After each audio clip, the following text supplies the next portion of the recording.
44 day तक उस लड़की का रेप किया गया और आखिरकार जब उस लड़की ने अपना दम तोड़ा तो इन लोगों ने उस लड़की को एक ड्रम के अंदर भर के ऊपर से सीमेंट भर दिया। और ये केस हम लोग के सामने भी ना आता अगर ये बंदा चूतिया ना होता। हम लोग इसी केस के बारे में इन डेप्थ डिटेल्स में बात करने वाले हैं। आखिर उस 44 दिन हुआ क्या और क्या इन लोगों को सजा मिली।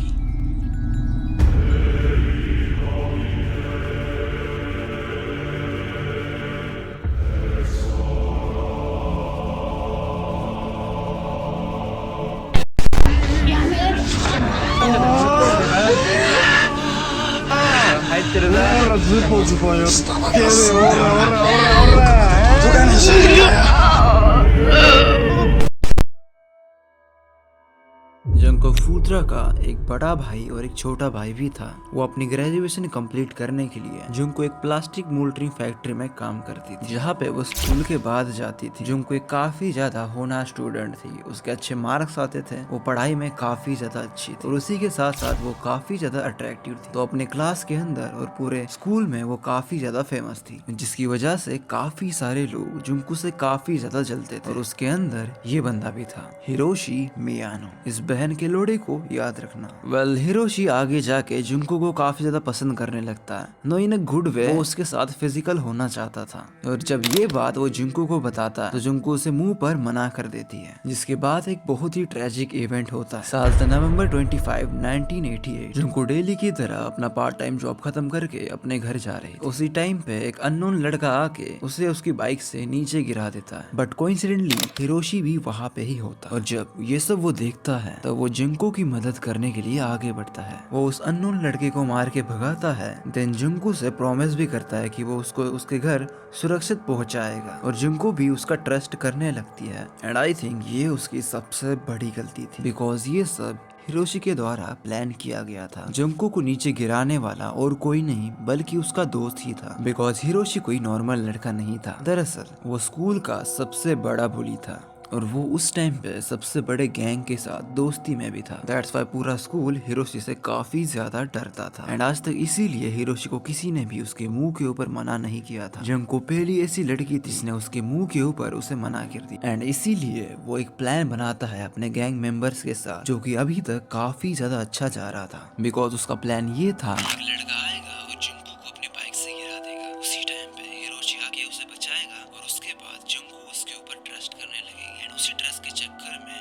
वो हर वो चीज करेगी जो हिरोशी कहेगा, यानी कि उसे कहीं भी ले जा सकता है। अनफॉर्चुनेटली सब कुछ प्लान के मुताबिक ही जा रहा था। हिरोशी उसे एक अबेंडन फैक्ट्री के अंदर ले जाता, जिसके बाद हिरोशी अपना टाइम लेकर बार बार लगातार जुंको का रेप करता। और ये चीज यहाँ पे नहीं रुकती। एंड यहाँ पे पूरी तरीके से सेटिस्फाई होने के बाद हिरोशी जुंको को एक होटल रूम ले जाता, जहाँ पे वो अपने कुछ दोस्तों को कॉल करता है, जो ओबोरा एंड याशुशी वाटानाबे। जिसके बाद बारी बारी से वो जुंको का रेप कर। तुम में से काफी सारे लोग ये सोच रहे होंगे कि इन लोगों इतनी छोटी सी उम्र में ये सब करने का दम कहाँ से आया। इतनी हिम्मत उन लोगों के अंदर इसलिए आई क्योंकि ये उन लोगों का फर्स्ट टाइम नहीं था। अनफॉर्चुनेटली इन्होंने वही चीज पिछले हफ्ते एक और लड़की के साथ किया था। देन उसके बाद हिरोशी उसे एक पार्क के अंदर ले जाता एंड यहाँ पे इस ग्रुप के अंदर एक चौथा लड़का शामिल जिसका नाम था नोबुहारू मिनाटो। जिसके बाद ये चारों लड़के मिनाटो के पेरेंट्स के घर जुंको को ले जाते हैं। एंड यस, ये वही जगह है जहाँ पे अगले 42 डेज तक जुंको फूत्रा रहने वाली है। और यही वो जगह है जहाँ पे ये चारों इंसान की हैवानियत दिखाएंगे। वो लोग ऐसी ऐसी चीजें, इनह्यूमन चीजें करते हैं जुंको फूत्रा के साथ, जो कि इमेजिनेबल भी नहीं है। ये वीडियो हर एक लिमिट क्रॉस करने वाला है। मैं कुछ भी सेंसर नहीं करूंगा। दैट्स वाई मैं कह रहा हूँ, अगर कोई सेंसिटिव पर्सन इस वीडियो को देख रहा है तो प्लीज ना देखे, बिकॉज इस वीडियो को देखने के बाद तुम्हें काफी ज्यादा बुरा लगने वाला है।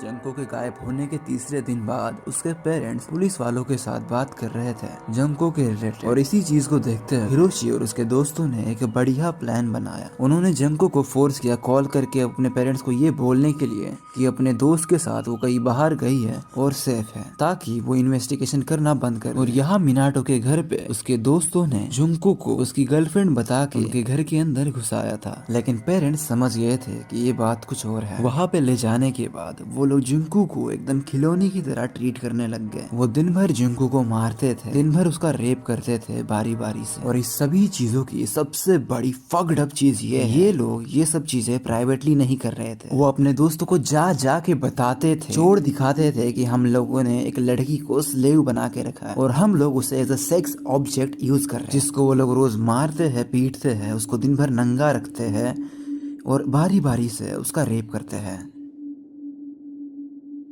इतना ही नहीं, वो अपने सारे दोस्तों को ये तक बोलते थे कि अगर तुम्हें इसका रेप करना है तो तुम हमारे वहाँ आ सकते हो। स्टार्टिंग के 3-4 दिनों के अंदर ही लगभग 100 से भी ज्यादा लड़कों ने जुंकू का रेप किया। और ना सिर्फ लड़के, वहाँ पे लड़कियां भी आती थी ये सब चीजें देखने के लिए। जब तक डे 7 स्टार्ट हुआ, जुंकू ने फाइट बैक करना बिल्कुल ही बंद कर दिया था। वो लोग उसे दिन भर बिना कपड़ों के रखते थे। वो लोग जुंकू को दिन भर मारते रहते थे, उसे गालियां देते रहते थे और कभी कभार तो वो जुंकू को एक फ्रिज के अंदर बंद करके रख देते थे और वो तभी बाहर निकालते थे जब उनको वापस से उसका रेप करना होता था। मेरे नजरिए से सबसे ज्यादा फक्ड अप चीज ये है इस केस कि ये लोग ये सब चीजें लाइक जिस घर के अंदर ये सब हो रहा था, नूबाहारू के घर के अंदर, वो लोग ये सब चीजें एक प्राइवेटली कमरे के अंदर नहीं कर रहे थे। उस वक्त उसका बड़ा भाई और उसके पेरेंट्स घर के अंदर ही थे, उनके सामने ये सब चीजें हो रही थी और वो चुप थे। नूबाहारू के भाई ने बस उसको वार्न किया था कि अगर तुम इतना ज्यादा करोगे तो जुंकू मर भी सकती है। और रीजन पता है ये सब उन्होंने क्यों नहीं किया? बिकॉज वो नूबूहारू से काफी ज्यादा डरते थे, क्योंकि मैंने तुम्हें बताया था नूबूहारू भी उस वक्त उस गैंग के दोस्ती में था, इसीलिए वो नूबूहारू से काफी ज्यादा डरते थे। लेकिन ये बस एक रीजन था, इसके अलावा भी एक रीजन था, क्योंकि उनकी जो फैमिली थी सोसाइटी के अंदर काफी ज्यादा रिस्पेक्टेड थी। उनके फैमिली का रुतबा खराब ना हो इसलिए उन्होंने कुछ नहीं बताया और इस वजह से घर के अंदर जो जुंकू के साथ वायलेंस होता था वो दिन ब दिन बढ़ता जा रहा था। 11वें दिन के आने तक जुंकू की हालत काफी ज्यादा खराब हो गई। उसके बॉडी ने गिव अप करना शुरू कर दिया था। बार बार उन चारों का मार खाने की वजह से जुंकू के नाक के अंदर खून जमा हो गया था, जिस वजह से वो सांस तक नहीं ले पा रही थी और ना ही वो ठीक से खाना खा पा रही थी, क्योंकि जब भी वो खाना खाती थी उसको तुरंत ही उल्टी हो जाती थी और लगातार उल्टी करते रहने से उसके बॉडी के अंदर फियर डिहाइड्रेशन हो गया था। ऊपर से जब भी जुंकू उल्टी करती थी इन्हें काफी ज्यादा गुस्सा आता था और उस वजह से ये लोग और भी ज्यादा उसे मारने लगते और ये चीज लगातार डेली रिपीट होती रहती थी। और कभी कभार तो उसे बाहर बालकनी में सुलाया जाता था पूरी रात, वो भी बिना किसी ब्लैंकेट के। अभी तुम्हारे दिमाग के अंदर एक सवाल घूम रहा होगा जो कि पहले ही आ चुका है कि वहाँ पे जितनी भी सारी लड़कियां आई या फिर लड़के आए उनमें से किसी ने पुलिस कंप्लेंट क्यों नहीं करी, क्यों किसी ने भी उसकी मदद करने का डिसाइड नहीं किया। वेल, एक पर्सन था जिसने मदद करने का कोशिश किया। जब उस पर्सन ने वहां जाके ये सब चीजें नोटिस करी तब उसने पुलिस को फोन किया और उन्हें बताया कि ये सब चीजें यहाँ पे हो रही है। ऑफ कोर्स वहां से निकलने के बाद तो पुलिस वाले वहां पे आए थे चेक करने के लिए, लेकिन क्योंकि उसके फैमिली का इतना ज्यादा रेपुटेशन है इसीलिए वो मेन डोर से ही बात करके वापस चले। उन्होंने घर के अंदर चेक करने का डिसाइड भी नहीं किया, उन्हें लगा क्योंकि ये इतनी ज्यादा वेल रिस्पेक्टेड फैमिली है तो किसी ने मजाक किया होगा। ये चीज पढ़ के, ये चीज सुन के मुझे इतना ज्यादा गुस्सा आया था और बुरा लगा था कि पुलिस वहां तक आई लेकिन एक बार भी अंदर झांक के नहीं देखा। ये बहुत ही ज्यादा फ्रस्ट्रेटिंग। अगर वो एक बार देख लेते तो जुंकू बच जाती। वेल, इस इंसिडेंट के 10 दिन बाद जुंकू की हालत बिल्कुल ही खराब हो गई थी। अब उसकी हालत इतनी ज्यादा बुरी हो गई थी कि वो खुद से चल भी नहीं सकती थी। उसे टॉयलेट भी जाना होता फर्श के ऊपर घिसट घिसट के जाती थी। वो लोगों ने उसके पैर के ऊपर लेटर फ्लूइड डाल के बुरी तरीके से जला दिया था। अब क्योंकि वो लोग ज्यादातर जब उसको मारते थे तब पैरों के ऊपर ही मारते, इसलिए उसके पैर बिल्कुल ही रिस्पॉन्स करना बंद कर दिए थे। वो उसे पैरों के ऊपर मारते इसलिए थे ताकि वो भाग ना पाए। इतना ही नहीं, उन लोगों ने उसके हाथों के ऊपर बार बार डंबल डाल के उसके हाथ भी तोड़ दिए, साथ ही में उसके नाखून भी उखाड़ दिए थे। इस वजह से वो किसी भी चीज को खुद से पकड़ नहीं सकती थी, ना ही उठा सकती। ये सब तुम्हें जितना ज्यादा होपलेस लग रहा है ये सब उतना ही होपलेस था। जिसके बाद एक नया तरीका निकालता है वो लोग उसको टॉर्चर करने के लिए। वो लोग उसके सर को दरवाजे की फ्लूट से थोड़ा सा ऊपर रखते हैं, फिर वो लोग एक एक करके उसके चेहरे के ऊपर जंप करते हैं, जिसकी वजह से जुंकू का जो फेस है वो जमीन के ऊपर बहुत ही ज्यादा जोर से टकराता है। किस लेवल का डैमेज उसके फेस के ऊपर पड़ रहा होगा, कितना ज्यादा दर्द उसे हो रहा होगा, इस चीज को इमेजिन भी नहीं किया जा सकता। डे 30 तक जंकू की हालत और भी ज्यादा खराब हो जाती। वो पेशाब भी नहीं कर पा रही क्योंकि उसके जेनिटल्स बुरी तरीके से जला दिए हैं सिगरेट और लाइटर और भी काफी सारी चीजें उसके जेनिटल्स के अंदर फोर्सफुली डालने की कोशिश की गई है। इतना ही नहीं, उन्होंने पटाखे भी उसके प्राइवेट पार्ट में डाले थे। इवन तो उन्होंने उसके ईनस में, उसके मुंह में और कानों में पटाखों को डाल के फोड़ा था। आई मीन इस पॉइंट तक तो वो काफी ज्यादा बुरी हालत में थी। ना ही उसे ठीक से सुनाई दे रहा था, वो पूरी तरीके से बहरी हो चुकी थी, ना ही वो कुछ बोल सकती थी। उसके दोनों हाथ पैर टूट गए थे, वो बस मुश्किल से घिसट पाती थी। आई मीन उसे टॉयलेट भी जाना होता था तो उसे रेंग कर जाना पड़ता था। इसमें उसे आधे घंटे से भी ज्यादा का वक्त लगता था। और जब डॉक्टर्स ने जंको की बॉडी को एग्जाम किया था, उस टाइम पे पता चला था कि उसका ब्रेन भी पूरी तरीके से श्रिंक हो गया। इसका मतलब तुम लोग समझ सकते हो कि उसकी जो बॉडी थी वो बस जिंदा थी और अपने खत्म होने का वेट कर रही। और उसकी इतनी ज्यादा बुरी हालत की वजह से जंको फ्रूत्रा अब इन चारों के लिए अट्रैक्टिव नहीं एंड इसीलिए उन्हें कोई भी इंटरेस्ट नहीं था जंको के अंदर। एंड उस वजह से उन्होंने एक दूसरी 19 साल की लड़की को किडनैप किया एंड उसका गैंग रेप किया।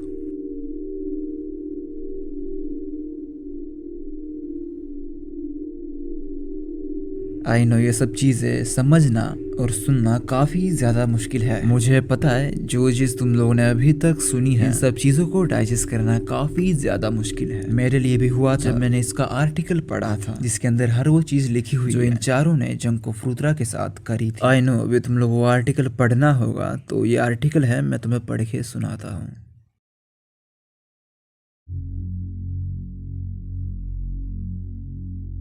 जंको फ्रूत्रा का दिन रात रेप होता था। उसका 100 से भी ज्यादा लड़कों ने रेप किया था और कभी कभार 12 से ज्यादा लड़के दिन में उसका रेप कर। उसे हमेशा बिना कपड़ों के रहना पड़ता था और जिन जिन मर्दों ने उसका रेप किया था उन सभी ने उसके ऊपर पेशाब भी किया था। कभी कभार उसे मास्टरबेट करके भी दिखाना होता था ताकि उसके अटैकर्स ये सब देख के एंजॉय कर सके। उसे डेली काफी ज्यादा मारा जाता था, कभी हथौड़े से, कभी बैम्बू स्टिक से, कभी लोहे की रॉड से, तो कभी गोल्फ स्टिक से और भी काफी सारी चीजों से उसे मारा जाता था। उसके शरीर के ऊपर डंबल गिरा के उसके हड्डियों को तोड़ा गया और उसके सर को भी दीवार पे मार मार के खराब किया गया था। उसके मुंह के ऊपर पिघलता हुआ मोम डाला गया था। मेनली उसके आंखों के ऊपर सिगरेट लाइटर से उसके आंखों के पलकों को भी जलाया गया था। बहुत ज्यादा डिफरेंट ऑब्जेक्ट उसके बॉडी के अंदर डालने का ट्राई किया गया, जैसे कि बॉटल, कांच के बॉटल, सीजर्स, आयरन बार्स, लोहे की rod, cigarettes, roasting needles, chicken sewers और भी बहुत सारी चीजें। उसे काफी कम खाना पानी दिया जाता था बिकॉज वो उल्टी कर देती थी। कभी कभार उसे कॉकरोच खाने के लिए भी फोर्स किया जाता था और खुद का ही पेशाब पीने के लिए भी। इवन तो ये चारों अपना पेशाब भी उसे पिलाते थे और ये देख के एंजॉय करते थे। यहाँ तक कि उसके प्राइवेट पार्ट्स के अंदर पटाखे डाल के फोड़ा गया था। उसके लेफ्ट निपल को भी वायर ब्लेयर की मदद से उखाड़ दिया गया था। उसे जमीन के ऊपर उल्टा सुला के उसके पीछे से डंबल्स फेंके जाते थे। जब कभी कभार उसके पेट के ऊपर डंबल्स पड़ते थे तो उसके बॉटली फ्लूइड्स बाहर आ जाते। कभी कभार उसे सीलिंग से लटका के किसी पंचिंग बैग की तरह यूज किया जाता। उसे फ्रीजर के अंदर डाल के घंटों के लिए बंद कर दिया जाता था और उसके ब्रेस्ट के अंदर भी नुकीली सुइयां चुभाई गई और कभी कभार उस सुइयों को ऐसे ही छोड़ दिया जाता था और उसके जेनिटल्स को काफी ज्यादा बुरी तरीके से सिगरेट और लाइटर से जलाया गया। एक बार एक गर्म हॉट बल्ब उसके वजाइना के अंदर डाला गया था और तब तक घुमा रहे थे जब तक वो टूट नहीं। इस पॉइंट तक उसकी बॉडी को पहचानना लगभग नामुमकिन हो गया था। इस पॉइंट तक वो एकदम ही डिफरेंट पर्सन की तरह दिख रही थी। वो जिंदा तो थी लेकिन उसके बॉडी से सड़े हुए मांस की बदबू आने लगी थी। उसके जेनिटल्स को इतना ज्यादा टॉर्चर किया गया था कि वो 24/7 ब्लीड करने लगी थी। वहाँ पे फंसे रहने के 40 दिन बाद जब न्यू ईयर आया तो उस दिन उस कमरे के अंदर वो अकेली थी और अपने कैप्टर से भीख मांग रही थी कि वो उसे मार दे। फाइन, अगर तुम लोगों ने वीडियो को यहाँ तक देखा है तो मैं तुम लोगों को एक चीज बता देना चाहता हूँ। मैंने इस वीडियो को जानबूझ के ऐसा बनाया है कि कोई इस वीडियो को पूरा ना देखे।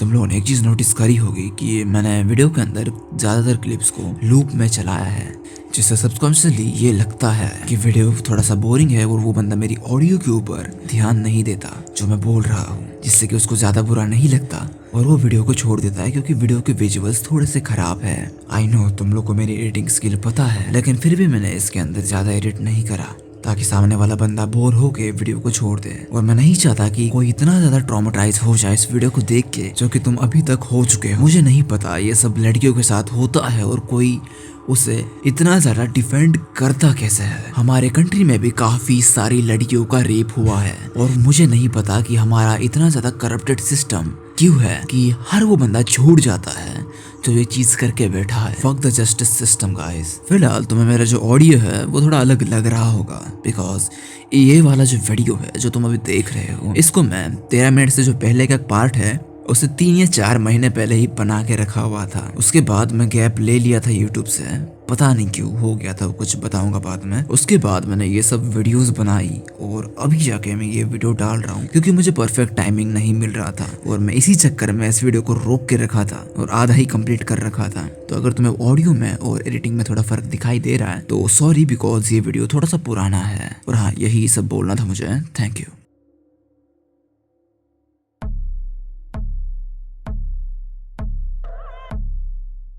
न्यू ईयर के जस्ट 3 दिन बाद वो उसे फोर्स करता है गेम खेलने के लिए, बट समहाउ वो उस गेम के अंदर भी इतनी बुरी कंडीशन होने के बावजूद जीत जाती है। ये चीज होने के बाद वो इतना ज्यादा गुस्सा हो गए कि वो उसे एक लोहे की रॉड से बहुत ही बुरी तरीके से मारने लग गए। वो लोग उसके शरीर के ऊपर, इवन उसकी आंखों के ऊपर बोटली फ्लूइड डालने लग गए। ये सब 2 घंटों तक चला और आखिरकार जंको खत्म हो गई। जो केमिकल उसके शरीर के ऊपर था उन्होंने उसे जला दिया था और ये आग 2 घंटे तक चल रही थी और इसी वजह से वो खत्म हो गई। जिसके बाद मिनाडो के बड़े भाई ने उसे कॉल करके बताया कि जुंको मर चुकी है। जिसके बाद वो चारों लड़के काफी ज्यादा डर गए क्योंकि उन्हें लग रहा था कि शायद उन्हें मौत की सजा हो सकती है। फिर उन चारों लड़कों के दिमाग में एक प्लान आया। उन्होंने जुंको की बॉडी को एक ड्रम के अंदर सीमेंट के साथ भर दिया और उसके बाद उसे एक अबेंडेंट जगह पे फेंक दिया।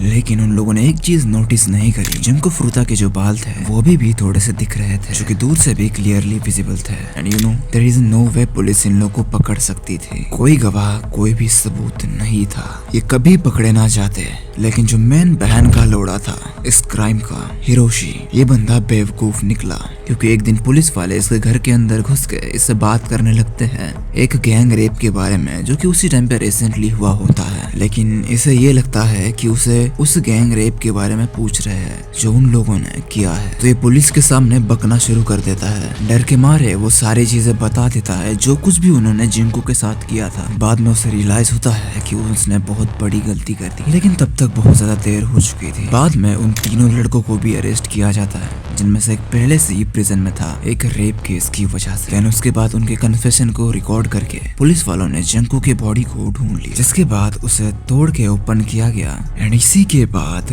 पूरी दुनिया को जिंको के हॉरिफाइंग बॉडी के बारे में पता चलता है। जब उसकी माँ को ये सब चीजें बताई गई, जो कुछ भी उनके बेटी के साथ हुआ है, उसकी माँ उसी वक्त बेहोश हो गई। उसे मेंटली इतना ज्यादा ट्रोमा मिल गया था कि वो 4-5 दिन हॉस्पिटल के अंदर ही थी। जब जंको की ऑटोप्सी रिपोर्ट आती है तो पूरी दुनिया को पता चलता है कि जंको के साथ क्या क्या हुआ। छोटे छोटे कांच के टुकड़े उसके एनस में मिले थे।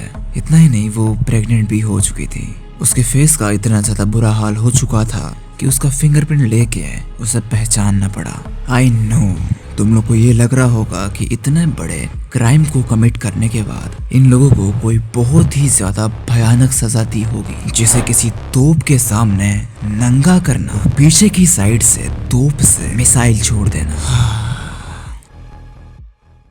लेकिन तुम लोग एक चीज भूल चुके हो कि ये अभी भी बच्चे हैं। तुम इस चीज को याद रखो कि इन्होंने बहुत ही ज्यादा भयानक क्राइम किया है, लेकिन ये अभी भी बच्चे हैं तो इन्हें वो सजा नहीं दी जा सकती जो एक अडल्ट को दी जाती है। और पता है, ये लोग इसीलिए इन सब का नाम भी रिवील नहीं कर रहे थे ताकि इनका फ्यूचर खराब ना हो जाए। बट लकीली जो मीडिया थी उन्हें जब इन सब चीजों के बारे में पता चला तो इन लोगों ने इन्वेस्टिगेशन की सारा सच सभी लोगों के सामने रख दिया, जैसे ये लड़के कौन है, इन लोगों के नाम क्या है और इनका अता पता क्या है। जब लोगों को ये सब चीजें पता चली तब लोगों का बस एक ही कहना था कि ये लोग इंसान है ही नहीं और इन्हें एक एडल्ट से भी ज्यादा बदतर सजा देनी चाहिए। वेल अभी का तो पता नहीं, लेकिन जापान का justice system quite too similar like India, that's why वो लोग उन्हें सजा नहीं दे सकते थे। एंड इसके बाद जब ये लोग अपना बयान दे रहे थे कोर्ट रूम के अंदर तो काफी लोग ऑन द स्पॉट बेहोश हो रहे थे इनका बयान सुन के। लाइक कोई इतनी ज्यादा भयानक चीज है किसी के साथ कैसे कर सकता है। एंड स्टिल ये चारों बच्चे अपना क्राइम कमिट करने के बावजूद कोई अफसोस भी नहीं दिखा रहे थे। क्योंकि उन्हें पता था कि ये बच्चे हैं और उन्हें सजा नहीं हो सकती। लाइक जिसे अडल्ट को होती है उतनी बुरी तो कभी नहीं। और जैसे मैं इस केस को स्टडी कर रहा था मुझे पता था कि शायद आगे यही होने वाला है। उन्हें कम से कम सजा दी गई। कोर्ट रूम इन लोगों को स्टिल बच्चों की तरह ट्रीट कर रहा था, लेकिन क्राउड के गुस्से को देख के इन्हें थोड़ी बहुत तो सजा दी गई। अब क्योंकि उन लोगों के ऊपर कोई भी मर्डर चार्ज नहीं लगाया जा सकता, ऊपर से उन लोगों को अरेस्ट इस चीज के लिए किया गया था, by just saying causing bodily injury resulting in death। मतलब उनके हाथों से गलती से कोई मर गया है। क्योंकि जापान का जो जस्टिस सिस्टम है उसके अंदर ये लिखा गया है कि वो लोग सजा देने से ज्यादा सुधारने पे विश्वास करते हैं। क्योंकि अगर उसे मौत की सजा दी गई और लाइफ प्रिजन दिया गया तो उसे कभी सुधरने का मौका ही नहीं मिलेगा। तो उन लोगों के इतने ज्यादा भयानक क्राइम को साइड रख के और उनकी एज को देख के इन्हें कम से कम सजा दी जाएगी। हिरोशी को 20 साल की सजा सुनाई गई, मिनाटो को बस 7 साल की सजा सुनाई गई और वाटनाबे को 9 साल की सजा सुनाई गई और जोगरा को बस 8 साल की सजा सुनाई गई। सबसे फक्ड अप चीज ये है कि इससे भी कम सजा उन्हें दी गई थी, लेकिन लोगों को इतने ज्यादा गालियां देने के कारण उनकी सजा थोड़ी बहुत बढ़ाई गई।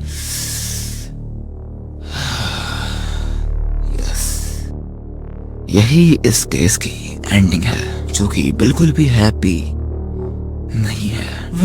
अगर अभी तुम लोग पूछो कि वो लोग कहाँ है और क्या कर रहे हैं, तो इस कमेंट को देखो जिसके अंदर लिखा गया है जो ओगोरा 2022 में मर गया at the age of 51 alone in his apartment। Isuzu Watanabe also died in 2021। Great. और अगर तुम लोग को बाकी लोगों के बारे में जानना है तो मैं तुम लोग को सजेस्ट करूंगा कि डिस्ट्रिक्ट डिटेक्टिव के इस वाले वीडियो को जरूर देखो, क्योंकि मेरा ये वीडियो उन्हीं से इंस्पायर्ड है और उनके वीडियो से मुझे काफी ज्यादा इंफॉर्मेशन मिली है इस केस के लिए। बाकी 2 लोगों के साथ क्या हुआ ये भी तुम्हें उन्हीं के वीडियो में देखने मिलेगा। सो यहाँ पे हमारा वीडियो खत्म होता है।